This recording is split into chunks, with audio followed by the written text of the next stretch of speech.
რთველი 2026-ის მოსამზადებელი სამუშაოები გრძელდება. რამდენიმე დღეში გურჯაანში გაიხსნება საკოორდინაციო შტაბი, რომელიც მოსავლის დაბინავების პროცესს მონიტორინგს 24 საათის მანძილზე გაუწევს. წელს ღვინის ეროვნული სააგენტოს ინფორმაციით ყურძნის აღრიცხვა ელექტრონული სასწორების მეშვეობით მოხდება. სასწორი ინტეგრირებულია ერთიან ელექტრონულ პროგრამაში, რაც პროცესის გამჭვირვალობასა და მევენახეების ნდობას გაზრდის.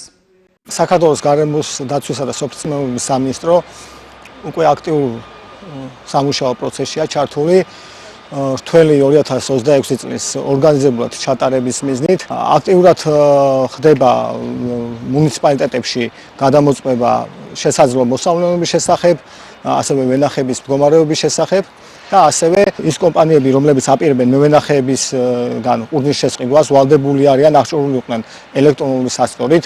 აღნიშნული სასწორები, ელექტრონული სასწორები ინტეგრირებულია რთველის ელექტრონულ პროგრამასთან და დამოწმებული და დაკალიბრებულია მეტროლოგიის სამსახურის